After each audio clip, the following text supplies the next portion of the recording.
Before this video starts, I want to make it very clear that I've only watched Soggy Cereals and oompaville's videos on MrBeast. I have not interacted with any other MrBeast related commentary throughout the past weeks, so that I could clear up all the misinformation that's being spread based on my research alone. Cause throughout this situation, nearly all the people involved have proven themselves to be untrustworthy with the research they conduct. People are purposely twisting information to fit into their narrative, and I am sick of it. I have an announcement to make. You might have seen it already on Twitter, my new setup has arrived. It took me a couple of days to set the whole thing up properly, cause like try building a PC when you have no clue about like computers and shit, like it's not as easy as you might think, which is why this video is kind of late. But now the setup is finally completed, meaning I hope I sound a lot better now, and starting next video I will be able to use my own background gameplay again, so that's gonna make the videos less laggy. Anyway, let's get into the MrBeast stuff. So this video is going to be different from my usual style of content. Today I'm going to break down the MrBeast response while speaking with confidence and authority. Usually I like to just present information and let people reach their own conclusions, cause that's how you arrive at a reliable verdict. But today I need to speak on this with more authority, cause I want to fight all the misinformation that's being spread by both sides of this conflict. I have made 6 videos relating to the MrBeast situation where I purposely focused on underreported aspects of the drama. Now, despite Soggy Cereal and MrBeast responding to the allegations, not a single claim I made in any of these 6 videos has been proven false. I have not spread any wrong information about anyone in this entire conflict. Now, from what I've seen, literally every single other YouTuber that's been covering this drama actively has had to apologize or backtrack some of their claims because they were verifiably proven to be false. Now, what this made me realize is that no one here actually wants to figure out the truth. Everyone wants to just push their own narrative, which is why they decide to look past easily available information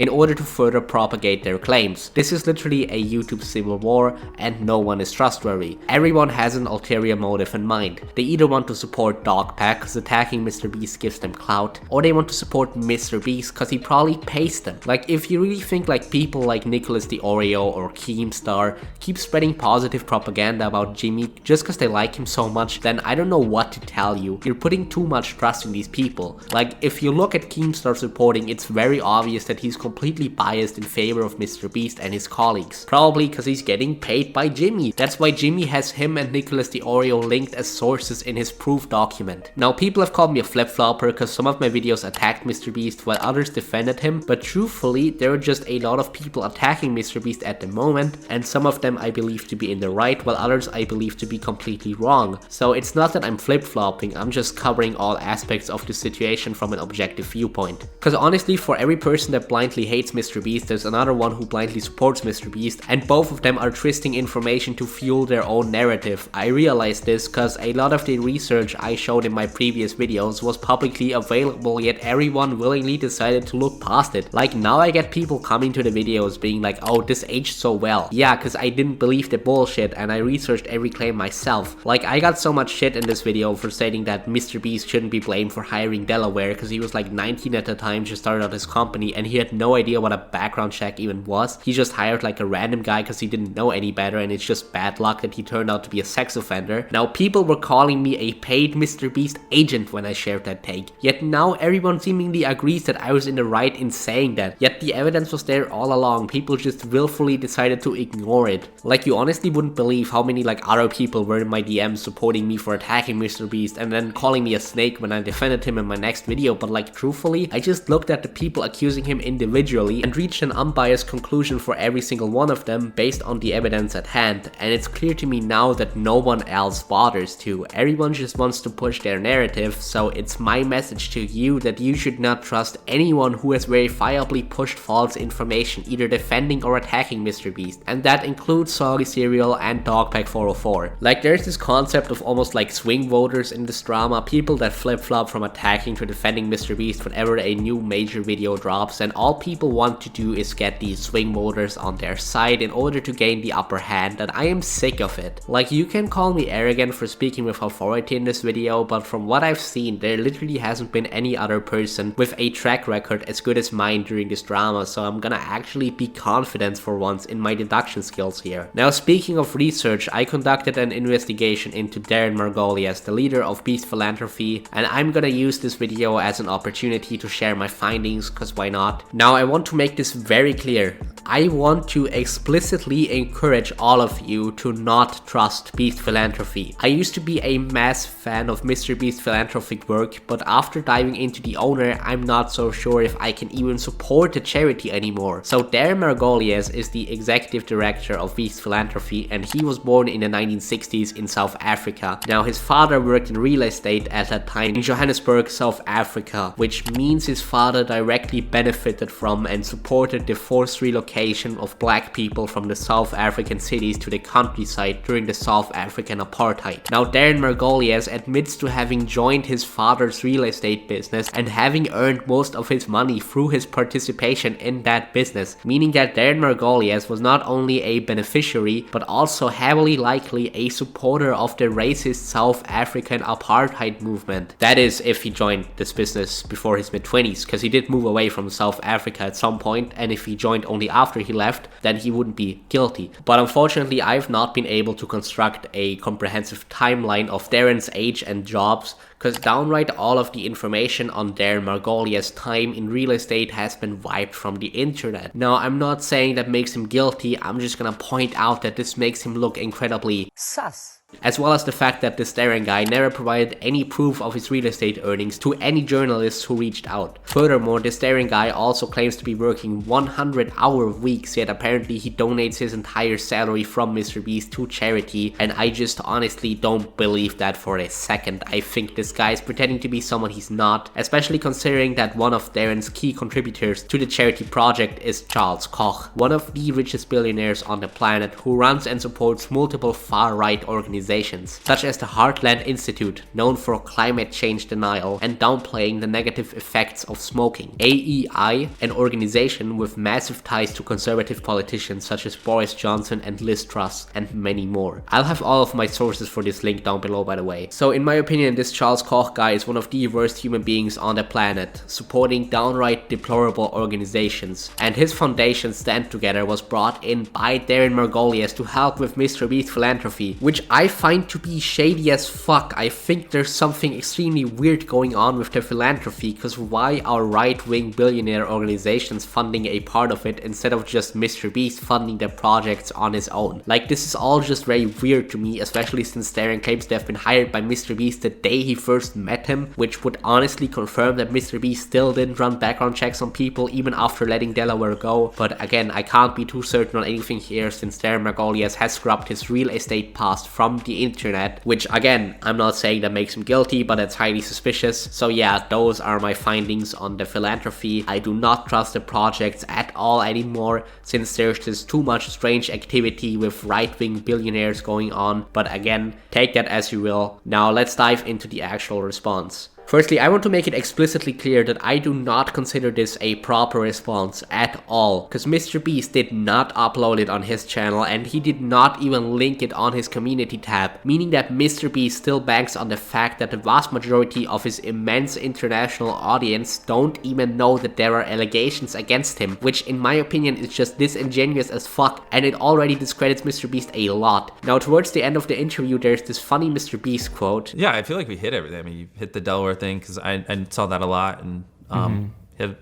yeah, I feel pretty good about it. There's nothing where I'm like, oh, we didn't hit this. Like, I think this should give people the answers they're looking for, and I feel better doing it. And yeah, about that, let's go through everything MrBeast did not address. MrBeast did not address any claims regarding Lokoya Hill. MrBeast did not address anything regarding Jake the Viking. MrBeast did not address the torture allegations by 52 Games. MrBeast did not address anything Ty Ore alleged. MrBeast refused to explain why he didn't allow Jake Weddle to turn off the lights during his challenge. Oh, and by the way, before anyone comes along trying to tell me, oh, that's cause Soggy Cereal already debunked it through his MrBeast employee interview, again, anyone currently working at MrBeast has a massive incentive to lie about and defend Jimmy. I even correctly identified Dustin Harris as a key player in one of my first videos on the situation, but that doesn't change the fact that he can't really say anything negative about MrBeast while still working there, which is why I don't consider his words as the truth until at the very least a Dogpack response comes out. Anyway, MrBeast did not address any of the instances of him faking videos during 2018 and 2019. MrBeast did not address any of the claims Turnur made. MrBeast did not explain why he lied about Mac. MrBeast did not address the Chandler crypto scam. By the way, watch my video on that. MrBeast did not address the allegations of him faking the yacht and the abandoned city video. MrBeast did not explain why he's selling his terrible Lunchly product in the first place. MrBeast did not address anything regarding Rosanna Pansino, despite putting a tax on her in the proof document, which I find to be disingenuous as hell. MrBeast refused to explain why he still collaborates with Logan Paul and KSI, known crypto scammers, liars, and horrible people. MrBeast did not address the claim of him leaving production sites trashed after finishing filming, and of course MrBeast avoided talking about Chris throughout the whole interview. So yeah, this can barely even be considered a response, but let's get into the points he did make. My employees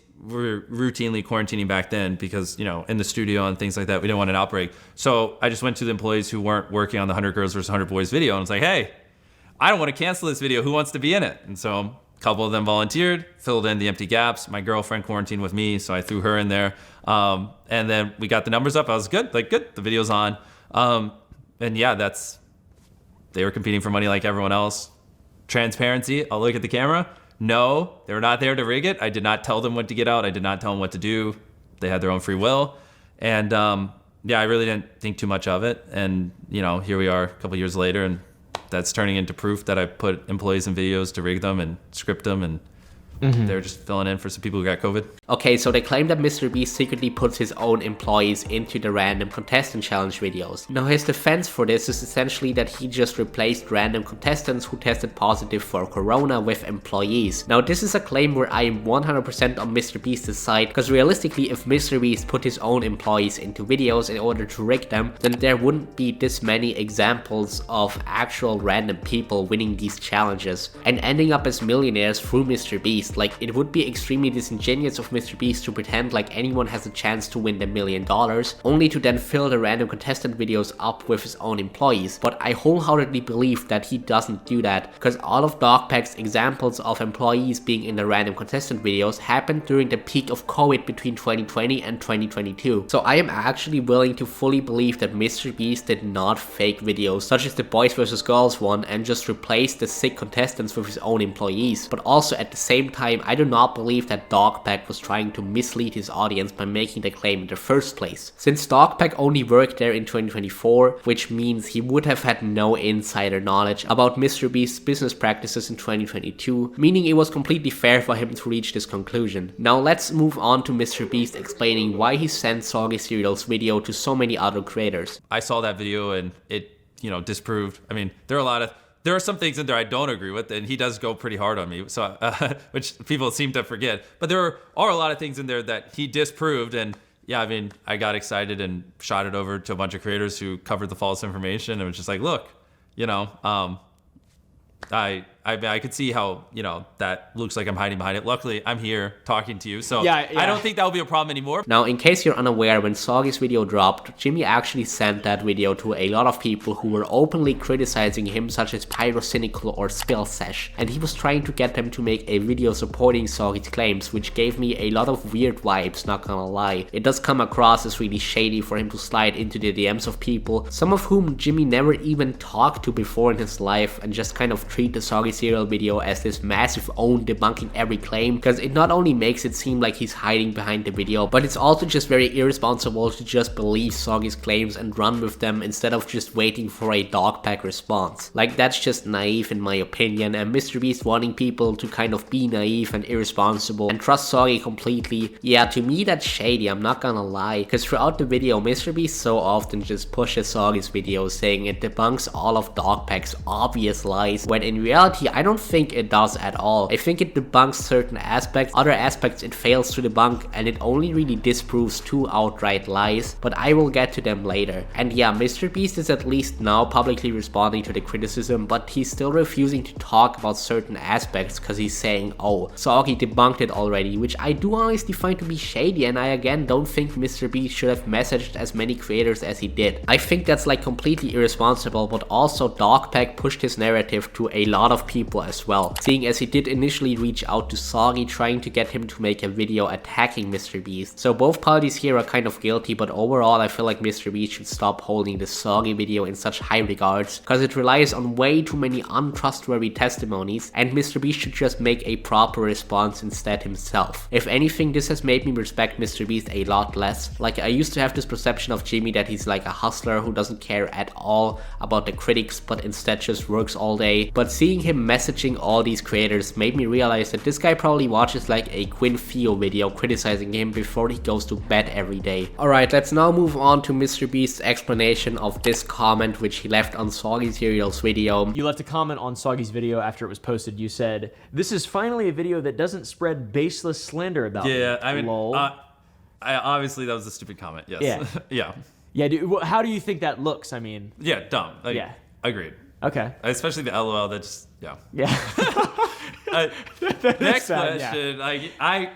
Dumb. Yeah. The answer, dumb. So MrBeast actually admits that this was just a dumb, impulsive comment he shouldn't have left on the video, which I of course 100% agree with, and I don't think there's gonna be a single person watching this disagreeing with me here. This is kind of like the comment Jake Weddle left, just so unnecessary, like why won't he just respond properly? At least that's something we can all agree on. Anyway, let's now move on to the illegal lotteries. Now my take on the illegal lottery thing has always been that I do think that it's shady from MrBeast, but I also wholeheartedly believe that he just didn't know what he was doing was illegal in the first place, which again, I think that's a fair and balanced take to have. Like, in my opinion, it's definitely not common knowledge that you are legally allowed to host a giveaway at all times, but if you host a giveaway only for people who have bought your shirts, then that suddenly becomes illegal. Like, that's an obscure law, and I do not blame MrBeast for not knowing about it, because again, I wouldn't have either, and I honestly don't think that the illegal argument is the relevant one here. I think it's much more important to talk about the shady marketing tactics MrBeast did use in these live streams. And I was fully planning to give MrBeast a lot of shit for his shitty marketing tactics, but in the interview he said this to oompaville. Just to be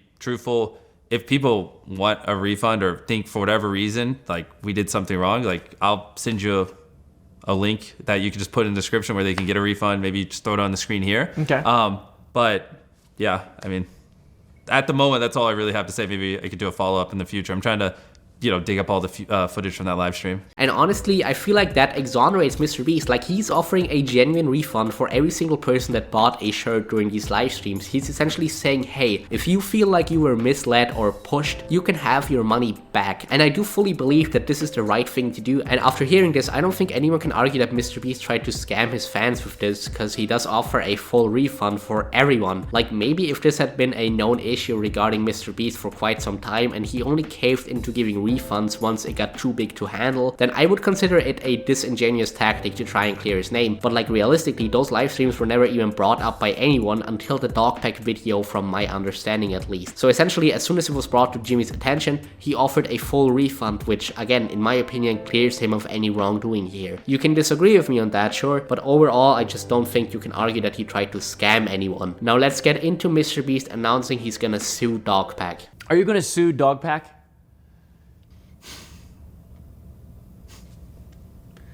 Well, there's tons of examples of him intentionally manipulating things to not be true and posting it online.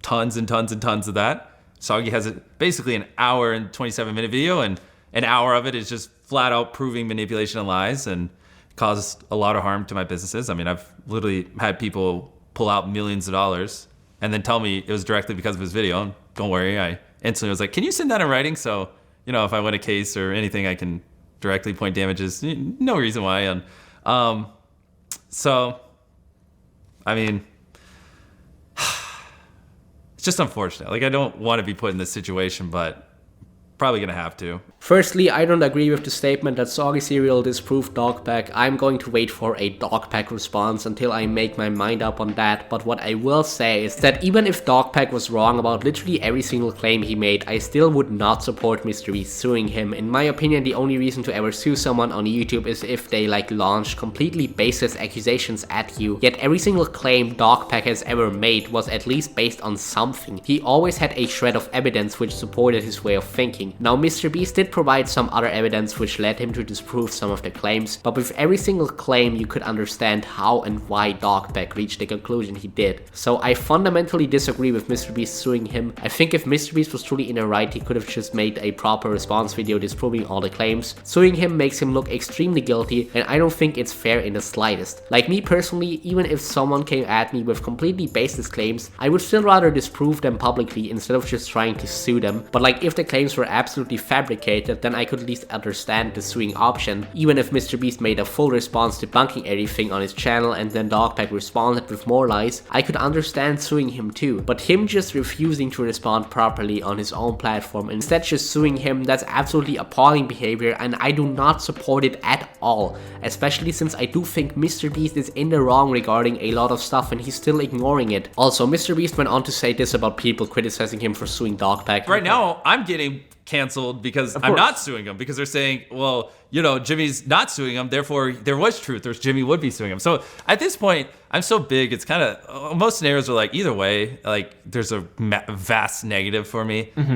And I don't think this is true at all. I want to see a clip of literally anyone saying MrBeast looks guilty because he's not suing Dogpack. Like, that doesn't make sense in the slightest. Like, I don't even think the most disingenuous MrBeast haters like Pegasus or Cam Nuggets, not even they have brought up that argument. Like, it's such a weird thing to say, and I think it's blatantly untrue. Not a single person out here thinks MrBeast not suing Dogpack makes him look guilty. That's a narrative MrBeast came up with himself in his own head. So to me, it's obvious that MrBeast just wants the criticism, not slander, the criticism, to stop. And because he can't bring himself to make a proper response on his channel since he's still banking on the fact that a large part of his international audience are unaware of the drama, he just wants to sue Dogpack to silence him, and I am 100% against that. Now let's dive into MrBeast's suspicious crypto activity. Yeah, I mean, the honest truth is, like, I make videos, I'm running 7 businesses, I got a lot going on, and yeah, I invested in a crypto fund, they invested on my behalf, and I've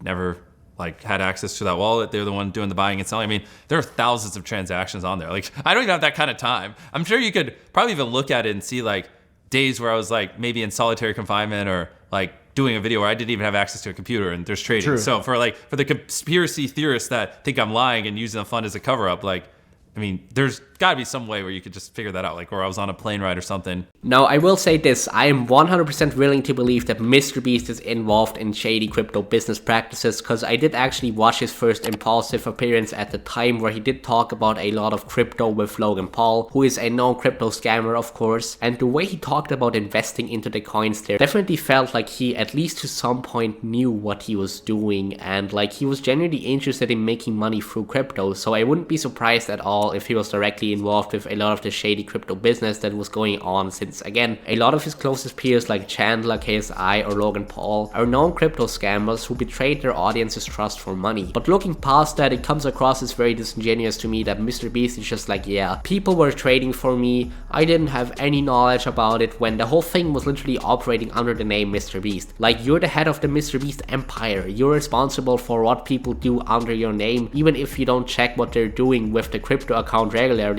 you still are responsible for its actions since you employed the people running it. If MrBeast had any problem at all with what the crypto account was doing, he would have shut it down immediately, but he didn't, because he probably approved all of it or most of it. Because I frankly do not believe for a single second that MrBeast hired a bunch of people to spend his money on crypto without regularly checking in on them, especially in a market as unpredictable as the crypto and NFT space. Like, there's just absolutely no way I'm buying that. I think that MrBeast was involved in insider crypto trading, but hey, I'm sure CoffeeZilla is going to expose that soon. Because again, like, if MrBeast was truly innocent, he would have clarified his actions to CoffeeZilla himself. Anyway, now let's get into the philanthropy debate. Do you remember when I uploaded like the Wells video, the blind video? Do you remember like how people like lost their minds and got really mad? Do you remember that? Like, I think I was trending on Twitter for like 3 days straight after the blind video, and it was not positive. It was like super negative. It was like, it's actually interesting because I talked about this earlier. Like,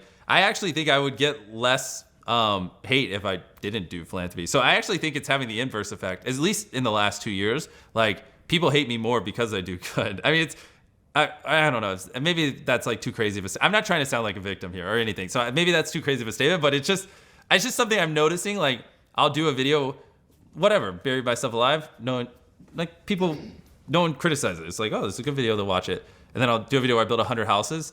Everyone loses their mind, and give it to homeless people. And Twitter erupts. And so I actually think it paints a negative spotlight on me, to be frank. Now, I do honestly believe that the philanthropy discussion is one of the few MrBeast related topics with a lot of nuance. Now, firstly, I do want to point out that MrBeast is acting quite malicious with his retelling of the whole curing people's blindness story, because at the time, a lot of far left people on Twitter did erupt calling the whole thing demonic, but the vast majority of people responded to the video defending MrBeast. Like Moist Critical, for example, he made a full defense of MrBeast which got almost 5 million views and was received very positively. So like at the time, most people definitely defended MrBeast and only extremists spoke out against him. But again, looking past this misrepresentation of events, I do think the whole criticism against charity aspect is quite interesting to talk about, because let's be real, when MrBeast exclusively did challenge content, he did not get any real criticism, but as soon as he starts helping certain oppressed groups, people were at his throat. I do honestly believe the reason for that is because he still paces and frames his charity related videos on his main channel just like he would his regular challenge videos, and that makes the whole charity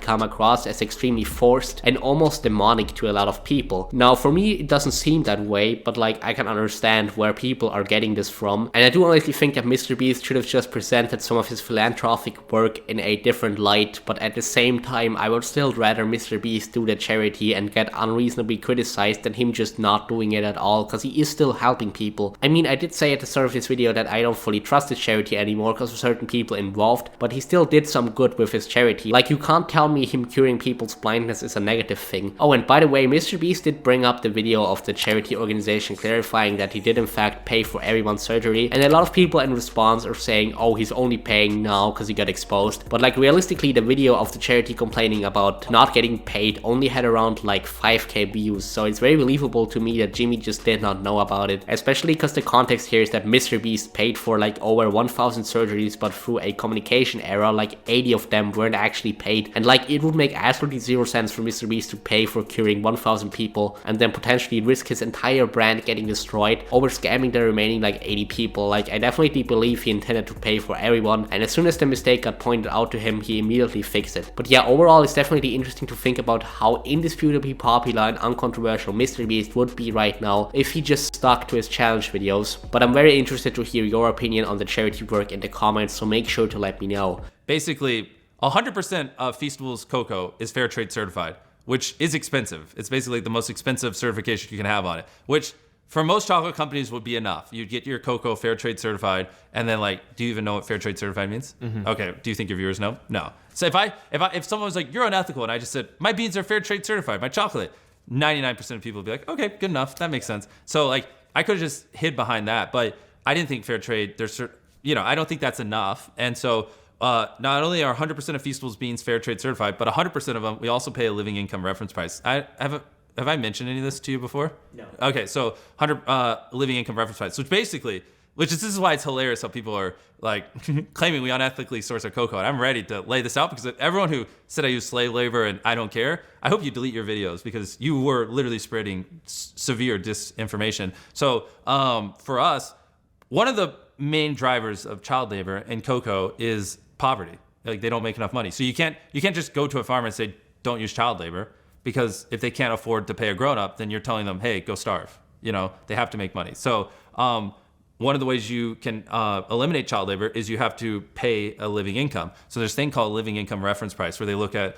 and tell me if I need to dumb it down or whatever, I don't know. But they look at inflation, the cost of bread, basically the cost of living in these areas in West Africa. And they say, hey, if a farmer sells you a metric ton of cocoa, they need to get paid blank to actually be able to live. If you're paying under that, it's just not reasonable for them to live, which then will mean for them to live, they're gonna have to use child labor. So 100% of our beans, we pay a living income reference price. So if a farmer theoretically sold us a metric ton of cocoa for, I'll make up a number, $800, and the living income reference price is $1,000, we'll go, hey, we actually want to pay you $1,000 for that, a $200 premium on top of it, to make sure you make enough money to live off of. And that's what we do for all our beans, which is like crazy. Oh, I spent a year plus of my life and all millions of dollars and all this time ethically sourcing my cocoa, and because I didn't show up publicly, it's like, oh, now everyone's criticizing me and they're assuming I'm not, and I don't care. And it's like, so this is why I have to do things on camera. Next time someone asks, why does he do things on camera? This is what happens when I don't. I get accused of using slave labor.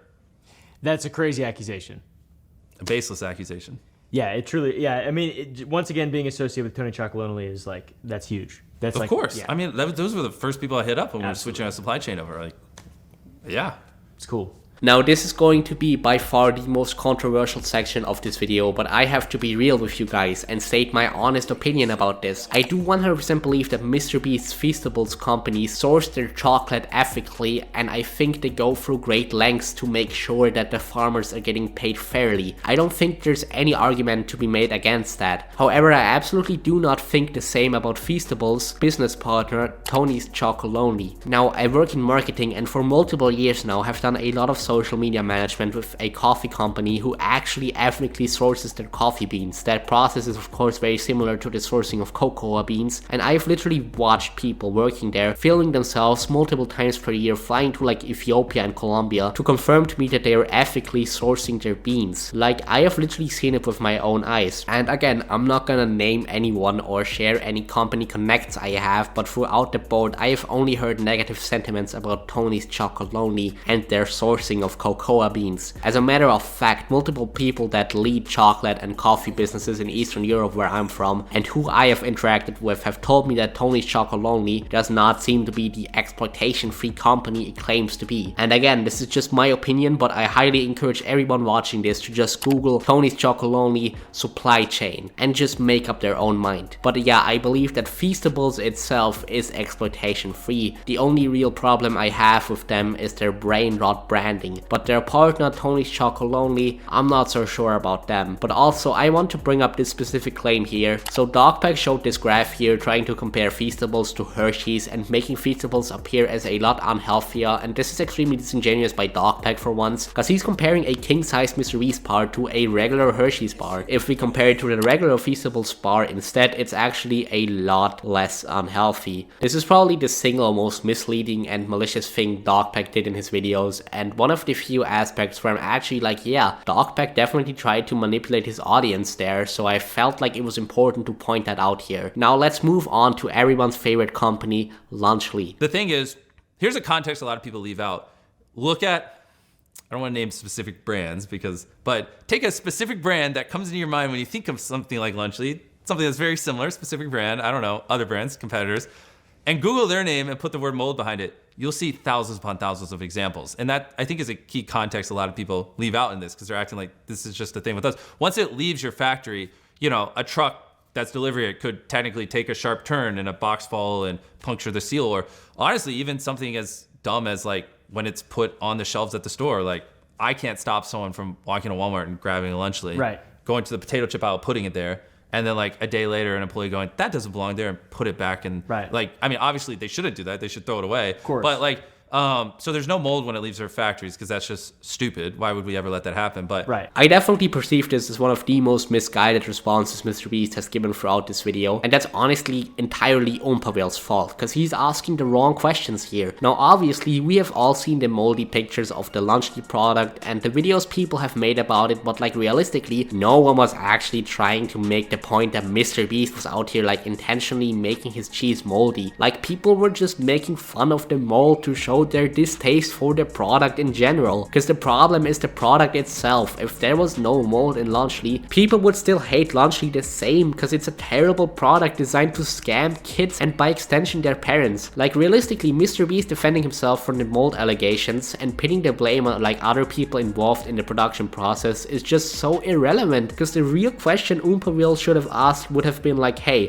why are you selling this obviously garbage product which is completely unhealthy for children to children? And also he should have asked why he cooperated with known scammers KSI and Logan Paul to launch the product in the first place. oompaville is entirely asking the wrong questions here, because I would have loved to hear like MrBeast's reasoning for launching this garbage product, because like honestly this product is basically a great summary of everything that's wrong with the American nutrition system. Like, no wonder there's an obesity crisis when kids are eating this shit. And again, even though it's technically a slightly healthier alternative to Lunchables, it's still garbage. You shouldn't let your kid eat either of these products because they're just awful, and I've lost a lot of respect for MrBeast because he's selling this garbage product to children. yes, I did hire him, but for the context around it, I hired him when I was 19, so I was a teenager, and this is kind of leans a little bit into what we were talking before. This is back when it was just a couple of my friends from high school, my mom. My videos were getting bigger. I needed more help. And so I walked in because I'm dumb. Like, I probably should have gone on some site and hired people who had production experience, but instead I walked into my local Best Buy and I just hired multiple people. Obviously, when I was a teenager, I didn't know what a background check was. And I just hired a couple people there that wanted to help me make videos. One of them was the person named Delaware. And no, I did not know he was a registered sex offender. Alright, so I'm not about to suck my own dick or anything, but like, this is exactly what I said in this video a while back. I got so much shit at the time for simply pointing out that I didn't think MrBeast should be blamed for hiring Delaware because he was like 19 at the time, just starting out, and very obviously he didn't have the business experience to know what a background check even was, and that I think MrBeast did the right thing by eventually firing him when he started to properly understand the business side of things. And dude, I got so much shit for that, but now I'm literally being proven right, so I am very glad that this all turned out the way it did, cause yeah, I don't blame MrBeast. If anything, I blame Best Buy, cause MrBeast walked in there and hired a manager from Best Buy, meaning Best Buy willingly employed a registered sex offender. So if you have a problem with registered sex offenders working, then Best Buy should be the one you criticize, not MrBeast. And of course there's still the Jake the Viking accusation of MrBeast knowing that Delaware was a sex offender. That's of course something that still needs to be cleared up, but we have to wait for Jake's response on that before we can reach any definitive conclusions. But overall, MrBeast's defense is looking pretty solid in regards to the Delaware situation, especially since the claim that MrBeast gave him the nickname Delaware because he's not allowed to enter Delaware has also been debunked, since old videos did show that his name tag while working at Best Buy literally said Delaware, so that's just always been his nickname. Nevertheless, I would still love to hear like Delaware's retelling of events, because like if he goes out there and claims, hey, MrBeast did in fact know that I'm a registered sex offender, then that would make things very interesting. But as it stands, I don't really blame MrBeast for anything Delaware related, especially since, as far as we know, he never endangered anyone while working at the company. Off camera, after he made that video, I reached out and was like, hey man, like, obviously we weren't trying to cause you any, you know, mental stress with that video or anything, and is there any way I can help? And I ended up, you know, he seemed like he really needed some financial help, so I ended up sending him $50,000 completely off camera or anything. I mean, he talked about it publicly so people know, but yeah, I just wanted to make sure he was good. Now, I am very split on the whole Jake Weddle in solitary confinement situation, because on one hand, I do believe that obviously Jake volunteered to participate in the challenge. He went there by his own choice and he could have quit at any moment. But on the other hand, I also understand how in Jake's mind, he felt like he needed to stay in the challenge so that Jimmy can make a video, and I do think that the production crew probably pressured him into staying in there for a lot longer than he should have, especially since he probably wasn't in the best mental state at the time. Furthermore, I really can't comprehend why Jimmy made him run a marathon and also didn't let him turn off the lights while sleeping. Like, that's honestly the thing I would criticize him most for, and it's a shame MrBeast didn't provide any answers about that in his response, because it's definitely more relevant than the money aspect. Like, don't get me wrong, it's absolutely a positive that MrBeast gave him money as an apology, especially since Jake Weddle is like in a dire situation financially, but also that alone shouldn't immediately vindicate MrBeast. Like, he still needs to explain to us why he made Jake Weddle do these things, even though he was clearly not in a good mental state at the time. And by the way, I do believe that the whole war crime thing was probably just said to Jake Weddle as a joke instead of something to be taken seriously, so the fact that some people are running with this war crime narrative is very disingenuous to me. I think we should rather describe this as like mismanagement or gross negligence of contestant safety. Anyway, let's now move on to the final discussion topic. Ava Chris Tyson, the one who started it all. I used to have like a bunch of anime posters up on the wall. I'm just like set a foundation for context. We used to have a bunch of anime posters and things like that on our wall in the house. And one day Ava put up this poster that was like an animated character holding a fidget spinner and a gun. Admittedly, it was a weird image. I didn't know who made it. You know, I just kind of assumed it was a meme. I obviously did not know who Shadman was. I've never spoken with Shadman. I did not buy the poster or commission it or anything.